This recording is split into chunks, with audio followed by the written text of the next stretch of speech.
Amém? Mateus capítulo 5, a partir do versículo 9. Mateus capítulo 5, a partir do versículo 9.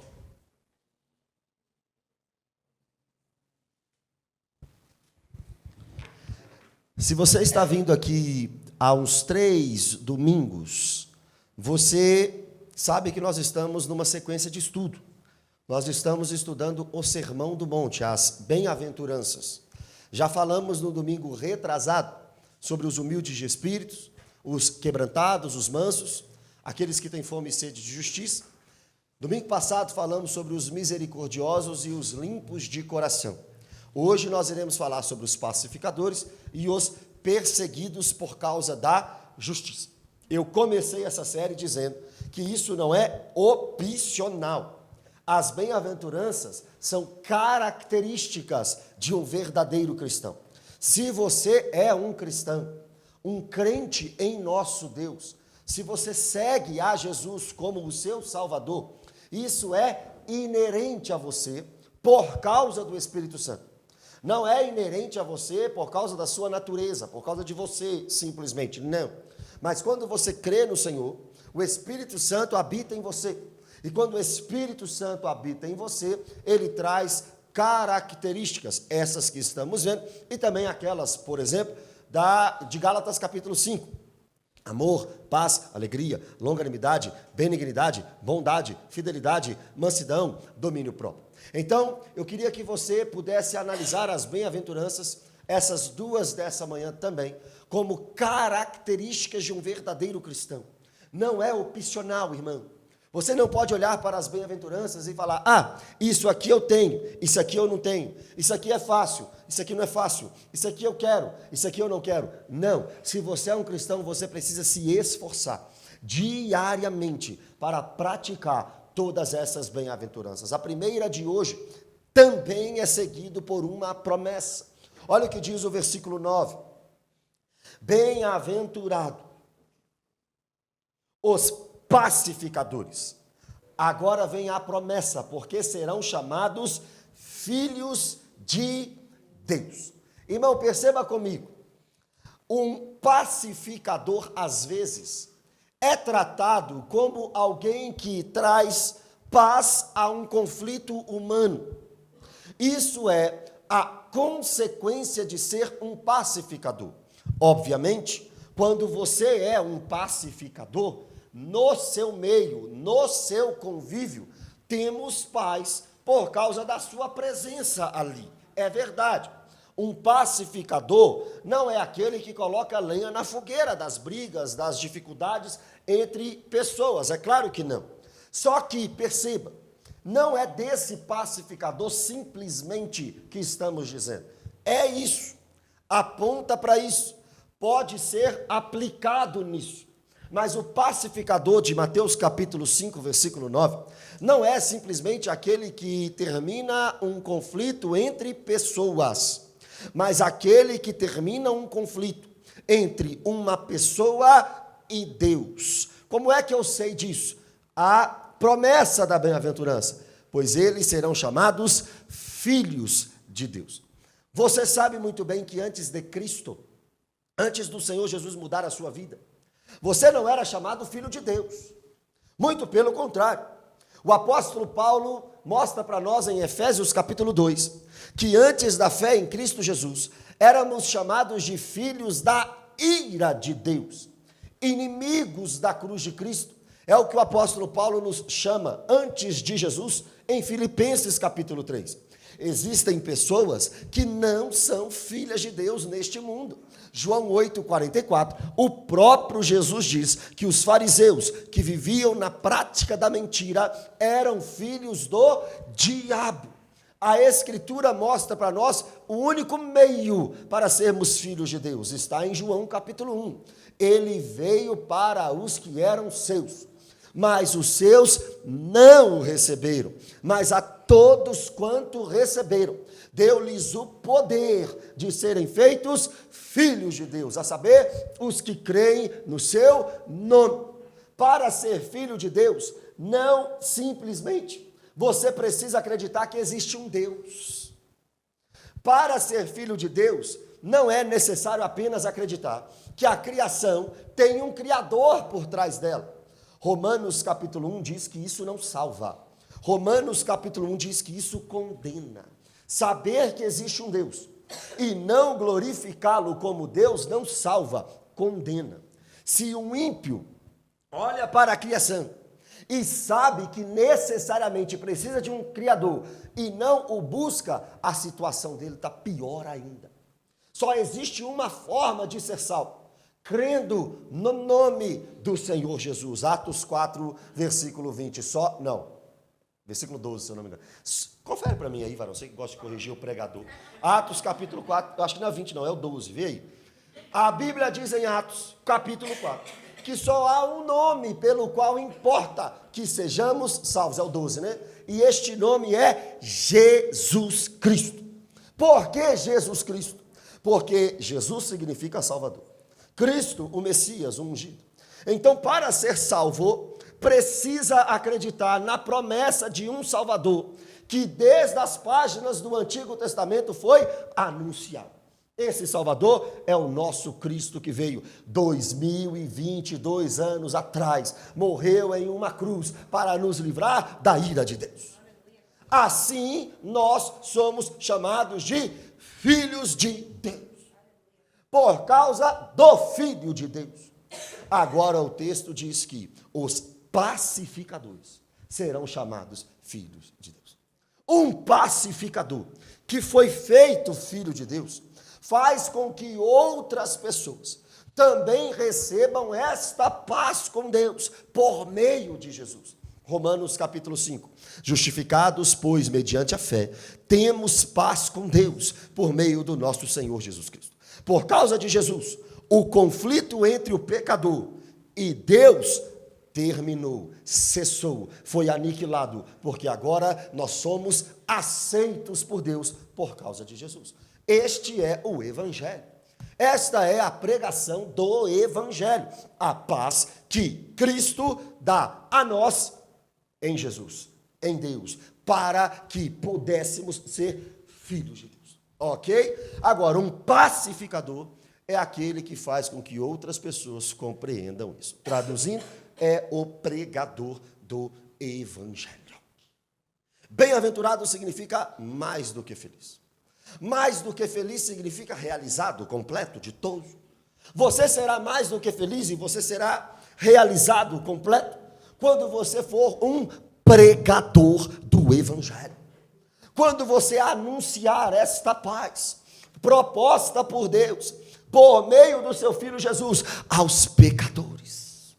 Em 2 Coríntios capítulo 5, a Bíblia diz que quando pregamos, é como se o próprio Deus estivesse intercedendo por nós, clamando, anunciando, proclamando por nosso meio a este mundo, dizendo: reconciliem com Deus. Para ser um pacificador, você precisa entender que a missão da grande comissão não é apenas do pregador, não é apenas do pregador do culto, não é apenas do pastor, não é apenas do obreiro, não é apenas do líder, é sua responsabilidade. Você é um pregador do Evangelho. Você chama as pessoas ao arrependimento, dia após dia. Essa é a sua missão como cristão. A grande comissão, ide por todo mundo, pregai o Evangelho a toda criatura, não foi dada apenas para mim, apenas para o Pedro, não, para todos nós, para todos nós. Eu tenho uma vergonha de pregar o Evangelho. Acaba com essa vergonha agora. Eu não sei como começar o Evangelho, pregar o Evangelho. Não sabe não, então eu vou explicar. É assim, ó, fulano, você crê em Jesus? Creio. Mas a Bíblia diz que crer é seguir Jesus. Quem não passa por Jesus tem a condenação eterna confirmada, porque não ama ao nosso Deus, não serve a Deus. E o castigo é eterno, arrependei-vos e crede no Evangelho. Isso é pregar o Evangelho. Tem gente que pensa que pregar o Evangelho é assim, ó. Ô Eustáquio, vem para Jesus que Jesus vai realizar todos os seus sonhos. Minha irmã Thaís, venha para Jesus que tudo aquilo que você não conseguiu lá no mundo, você vai conseguir aqui. Ô Vitor, venha para Jesus que vai parar de sofrer. Ô Igor, venha para Jesus que tudo que você quiser Ele vai te dar. Você quer um carro zero? Vem para Jesus. Ele é poderoso para te dar, porque para quem tem fé, tudo é possível. Então vem para Jesus conquistar suas coisas. Isso não é a pregação do Evangelho. Isso é isca para atrair interesseiro, mercenário. Homens que não querem Jesus por quem Ele é, e somente por aquilo que Ele pode dar. Isso não é a pregação do Evangelho. A pregação do Evangelho é o chamado para que o pecador possa se arrepender de suas falhas e reconhecer que sem Jesus ele está perdido. Essa é a missão do cristão, anunciar, pregar o Evangelho. E a recompensa disso, irmão, é ser chamado filho de Deus. A recompensa disso é morar no céu. A recompensa disso é ser herdeiro de Deus, co-herdeiro com Cristo. A promessa para quem é um pregador do Evangelho é: você tem o seu nome arrolado nos céus, e por toda a eternidade você será filho de Deus. Em Apocalipse capítulo 21, a Bíblia diz: o herdeiro, ou melhor, o vencedor, herdará todas essas coisas. Meu irmão, eu estou chamando você para uma missão que não tem como tirar férias dela. Eu estou chamando para você para algo muito mais pesado do que o exército brasileiro. Eu estou chamando você para uma missão muito mais pesada do que aquela que o seu patrão te deu lá na empresa para você bater meta. Eu estou falando para você que a partir do momento que você se torna um pacificador, você só tem uma missão na vida: anunciar, proclamar e pregar o Cristo morto e ressurreto. O que sai da boca de crente, irmão? Pregação. O que sai da boca do cristão? Cristo. Pedro disse assim: olha, eu não posso deixar de falar das coisas que eu tenho visto e daquilo que eu tenho ouvido. Aí sim, Atos capítulo 4, versículo 20. Prenderam Pedro e João, mandaram eles pararem de pregar o Evangelho, e eles disseram: não dá. Então prenderam ele, e depois que soltaram ele falou isso: Pedro, não dá para parar de falar desse nome. Não dá, mas você está sendo perseguido, mas não dá para parar. Eu sou um pacificador. Mas você está perdendo status, mas não tem como parar. Mas você está perdendo oportunidade. Essa pregação sua está fechando porta. Então fecha a porta, fecha a porteira, fecha o que tiver que fechar. Mas nós não iremos parar de pregar o Evangelho, porque isso é a nossa essência. Esse é o nosso objetivo. E mais do que isso, essa é a nossa missão. Deixa eu te perguntar uma coisa. Quando Jesus disse para ir pregar, ele estava dando um mandamento ou uma opção? Um mandamento ou um conselho? A pergunta não é retórica. Opção. Mandamento, minha irmã. Não me assusta, não. Mandamento é uma ordem. E só um louco desobedece à ordem do Deus Todo-Poderoso. Ele não está perguntando se você é corajoso. Ele não está perguntando se você tem oportunidade. Ele não está perguntando se o pastor deixa você pregar domingo no púlpito. Ele não está perguntando nada disso. Ele está dizendo: vai e pregue o Evangelho a toda criatura. A nossa missão é anunciar as palavras de Deus. Eu costumo dizer que domingo aqui é um culto solene ao Senhor, claro. É um momento de reunião para exaltarmos a Deus, sim. É aquilo que Salmo diz: celebre com júbilo ao Senhor. É aqui, é esse momento. Mas também é um momento de treinamento. Treinamento. Porque tudo que você ouve aqui, você tem que passar. Tudo que você estuda aqui, você tem que passar. Tudo aquilo que você aprende aqui, você tem que anunciar, irmãos. Anunciar do eirado. Ou seja, dos telhados para que todos possam ouvir a verdade do Evangelho. Você já ouviu aí um ministério que tem os pregadores do telhado? Os pregadores do telhado. O que é isso? Lá naquele ministério, são pessoas que são levantadas para contribuir no ministério. Mas na Bíblia, o pregador do eirado, o conselho é: anuncie por todos os lugares.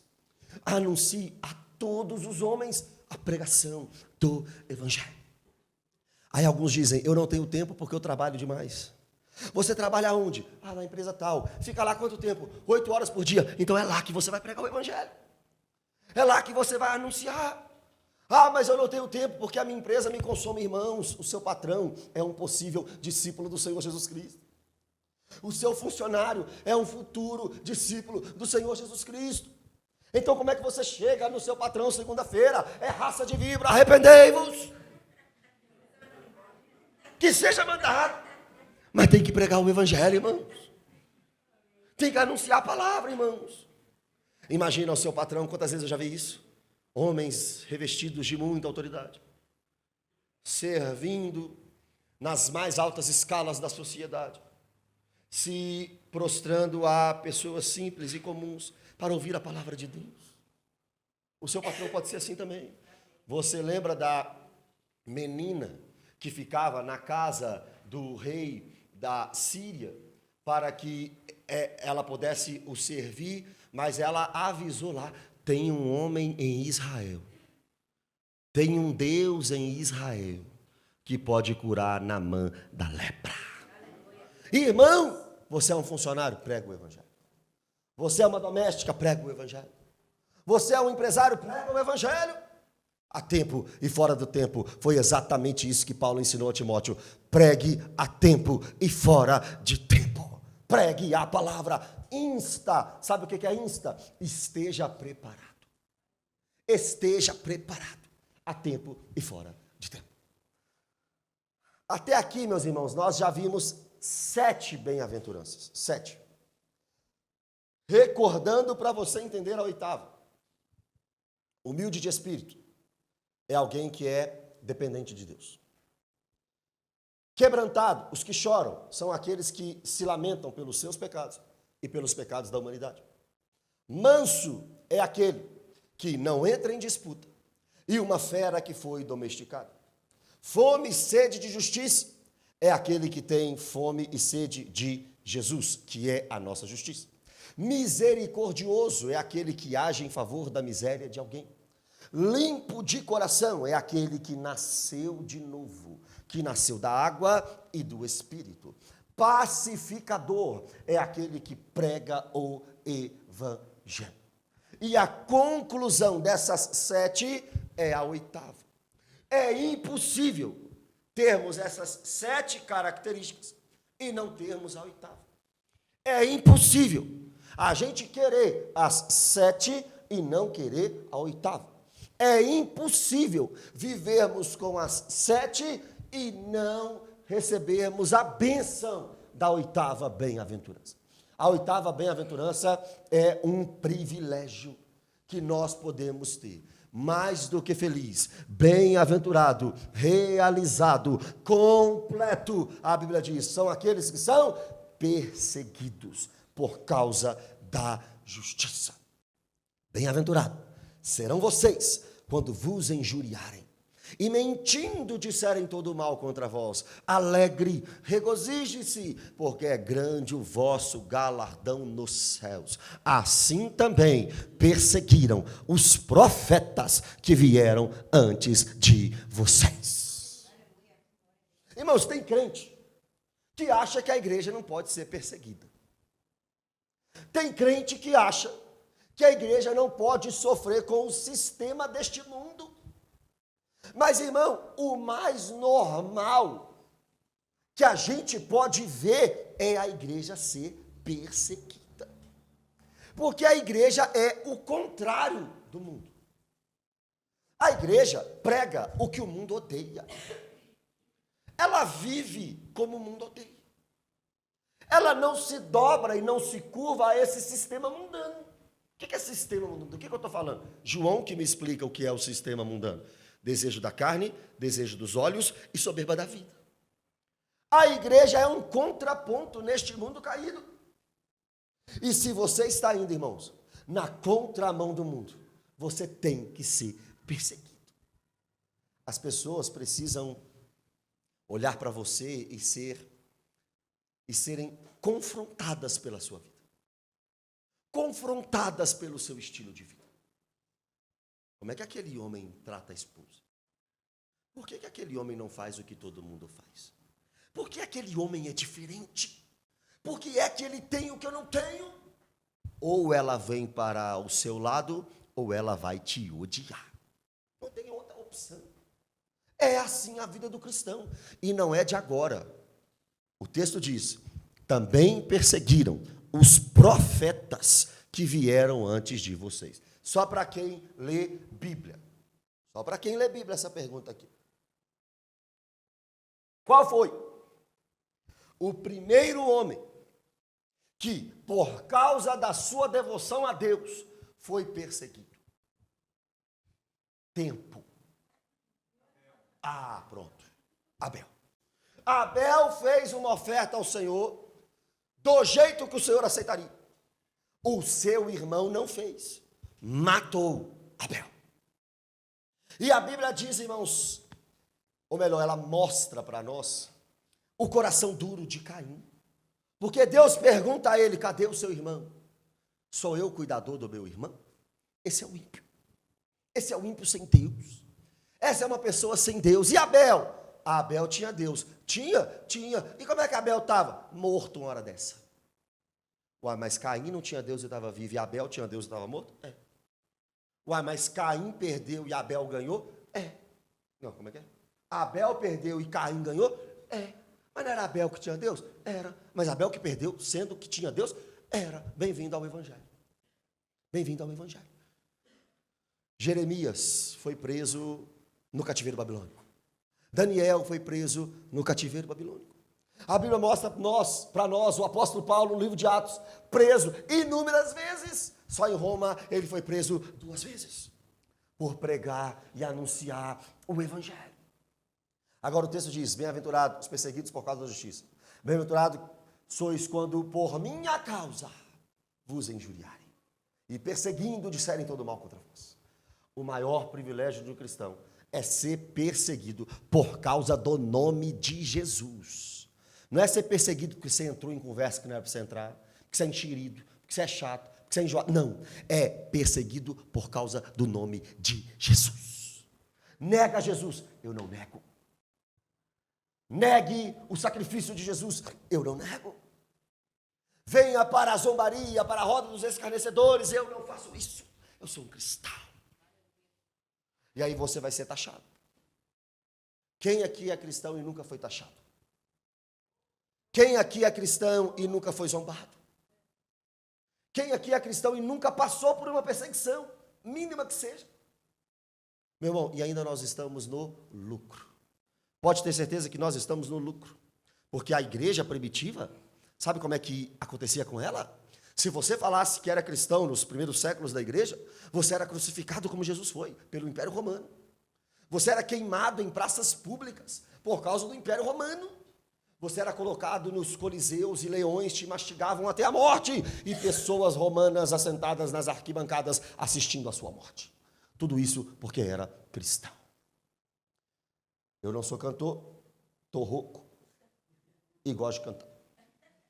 Então a música diz assim: sempre vou lembrar da coragem do amor, da firmeza e vontade, da fé e devoção, da igreja do tempo de Paulo, de Pedro e João, que enfrentaram a fúria de Roma, mas nunca negavam a fé de cristão. É um exemplo para mim, verdadeira lição. Eu queria ver a bravura dos santos em plena arena, enfrentando os leões. Quanto mais a fogueira queimava, mais se ouvia o louvor dos nossos irmãos. Sob o sangue tombavam nas ruas, chegavam nos céus com a vitória nas mãos. É um exemplo para mim, verdadeira lição. E o refrão é assim, ó: ó meu Deus, quem sabe, me ajuda. Reaviva a tua igreja de novo, faz a chama arder neste povo. A segunda parte é assim, ó: começando em meu coração. Começando em meu coração. Senhor, aviva a igreja. Aviva o teu povo, pedido de Abacuque, no capítulo 3, versículo 2. Aviva a tua obra. Senhor, traz fome e sede para o meu irmão, traz fome e sede para a minha igreja, traz fome e sede para este Brasil. Mas comece em mim. É fácil sair correndo atrás, pedindo nota errada aqui, mas comece em mim. Uma vez eu ouvi uma frase de um pregador, nunca mais esqueci.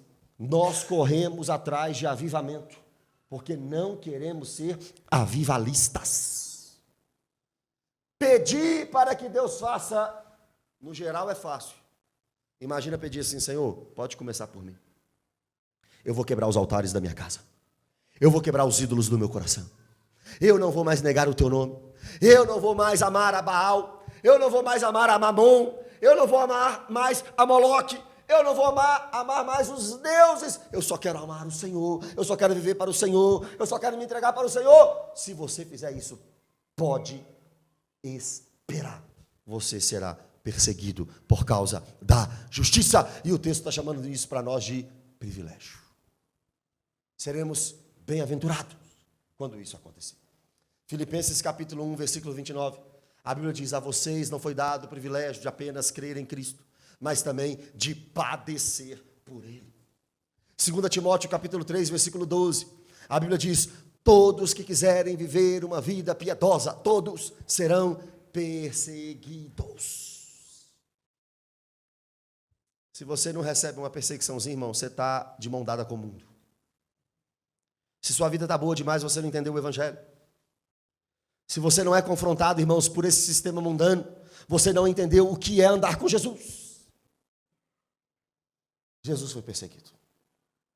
Jesus ouviu da multidão, do seu povo, dos seus compatriotas, solta Barrabás. Solta Barrabás. Não solta ele, não. E o que a gente faz com ele? Crucificam. O mundo que nós estamos pisando mandou crucificar Jesus. E nós queremos ser aplaudidos por este mundo. O que eu tenho com artista global? O que eu tenho com famoso? Eu não tenho nada com isso, irmão. O que eu tenho com... Deixa eu falar direito. O que eu tenho com as exigências das minorias? Não tem nada com isso, não. Meu negócio é pregar o Evangelho. Ah, mas um grupo vai te eliminar, vai te cancelar. Ser cancelado por um grupo desse? Irmão, sabe como é que você sabe quando você está certo? Olhando quem discorda de você. Irmão, sério, olha quem discorda do Evangelho. Olha o estilo de vida de quem discorda do que nós estamos pregando. Isso me dá certeza que eu estou certo. Eu quero ser aplaudido por ninguém, não. Eu quero pregar o Evangelho do nosso Senhor Jesus Cristo. Porque um dia eu e você também. Nós estaremos diante do Deus Todo-Poderoso. E lembra da parábola dos talentos? Ele vai requerer das nossas mãos aquilo que Ele nos deu. Não para condenação. Juízo para cristão não é condenação. É galardão. É recompensa. Eu quero minha recompensa. Você quer sua recompensa?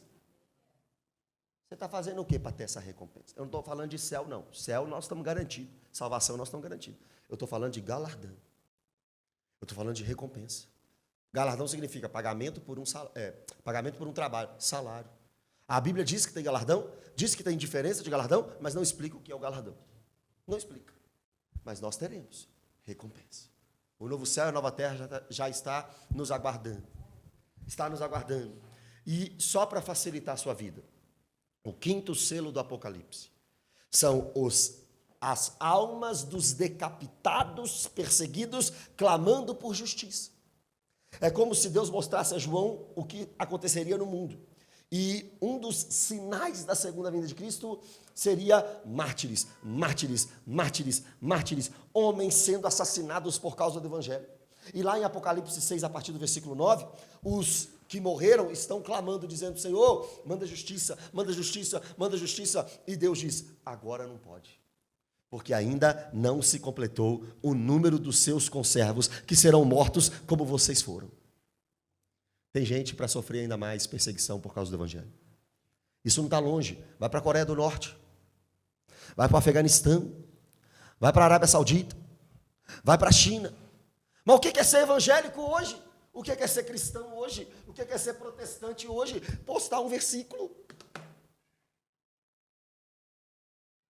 Vai para a praia, posta uma foto indecente. E a legenda é: o Senhor é meu pastor, nada me faltará.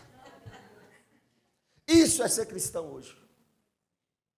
Ser cristão, irmãos. Atos capítulo 11, versículo 26. Pela primeira vez em Antioquia, eles, os discípulos, foram chamados de cristãos. E eles foram chamados de cristãos porque eles se pareciam com Jesus. Ser cristão naquela época não era elogio, era uma crítica. Eles parecem com o crucificado. Eles parecem com aquele que foi rejeitado. É nós mesmo, nós parece mesmo. É assim que o crente fala. Errado, pastor? O crente fala errado português? Não, eu estou dizendo que o crente não nega o nome de Jesus. Vai perder muita coisa, mas Jesus falou, irmão, que para ganhar lá no céu tem que perder aqui. Você pode perder até sua família. Eu vou pregar Mateus capítulo 10 aqui qualquer dia, que eu estou achando que vocês não estão entendendo. Mateus capítulo 10, versículo 34 em diante, diz que Jesus não veio trazer paz, ele veio trazer espada. Porque, por causa do evangelho, os inimigos podem começar na sua própria casa. Na sua própria casa. Mas quem amar o pai ou a mãe mais do que a mim, não é digno de mim. Esse é o evangelho do nosso Senhor Jesus Cristo. E essas são as consequências de seguir ao evangelho de nosso Senhor Jesus Cristo. É para macho, irmão. É para fêmea. Porque hoje não pode falar só para macho, senão fêmeofóbico. Misericórdia. Irmão, é para quem nasceu de novo. É para quem entendeu o evangelho. 2024 está aí. Como será o mundo em 2034? É possível que ainda a gente esteja aqui. Como será o mundo em 2044? E aí a gente ouve uma palavra dessa e fala assim: eu não vou naquela igreja mais não, o pastor fica tocando o terror. O pastor está te avisando. O pastor está te avisando. Uma das características de um verdadeiro cristão é ser perseguido por causa da justiça. Agora vamos supor que o Estado Islâmico chegue aqui, eu termino com esse exemplo, e proíba de fato, acabe, não pode mais igreja. Quem abrir uma igreja vai ser morto. Ô irmão, deixa eu te perguntar uma coisa, eu não estou falando que isso é fácil. Eu não estou falando que isso é simples. Eu não estou falando que eu tiraria isso de letra, eu não estou falando isso não. Porque eu também tenho meus medos, eu também tenho minhas dificuldades. Eu tenho um filho, eu penso nisso. Eu tenho uma esposa, eu penso nisso. Agora, irmão, se um perseguidor te matar, o máximo que um perseguidor pode fazer é te matar. Se ele te matar, ele estará te levando para perto de Jesus. Ele está te fazendo um favor. Imagina você morrer aqui agora, abrir o seu olho e encontrar com Jesus Cristo. Você está entendendo, irmão? O único povo que pode morrer hoje, sem medo de ser feliz, é o cristão. Porque tem morada certa. Porque tem morada certa. E Jesus disse para os discípulos: vocês serão minhas testemunhas. E testemunha, todo mundo sabe, mártir. Quando Jesus dá a grande comissão, ele está dizendo: vocês darão a causa vocês darão a vida pela causa. Vocês darão a vida de vocês pelo meu nome. Tem alguém aqui disposto a dar a vida pelo nome de Jesus? Tem alguém disposto a perder tudo por causa de Jesus? Então é com a gente que ele conta. Os apóstolos já morreram. Os pais da igreja já morreram. Os pré-reformadores já morreram. Os reformadores já morreram. Os pós-reformadores já morreram. Os avivalistas já morreram. Agora é com a gente. Vamos viver o verdadeiro evangelho. Amém, meus irmãos? Fiquem em pé no seu lugar. Glória a Deus. Pregar o evangelho vai gerar perseguição. Pregar o verdadeiro evangelho vai gerar perseguição. Mas como Paulo em Atos 20, eu não tenho a minha vida por preciosa. Eu só quero correr a carreira que me foi proposta. Pai, obrigado, Senhor, por essa manhã. Obrigado, Senhor, pela tua igreja, obrigado pela tua palavra. Obrigado, Deus, porque até aqui o Senhor nos ajudou, nos guardou. Até aqui o Senhor foi conosco, Pai. Deus, não sabemos o que nos espera. Não sabemos, Deus, como será o mundo daqui a um tempo. Mas nós queremos estar firmes no Senhor, Pai. Dê força aos meus irmãos para passarem pelas dificuldades da vida. Dê força aos meus irmãos para passarem pelas perseguições da vida. Dê força a esta igreja, Deus, para pregar o evangelho a tempo e fora de tempo. Não queremos agradar homens, mas queremos agradar a Deus. A tua palavra diz: mais importa agradar a Deus do que aos homens. Tenha misericórdia do teu povo, Pai, e nos ajude a viver segundo a Escritura Sagrada. É o que te pedimos em nome de Jesus.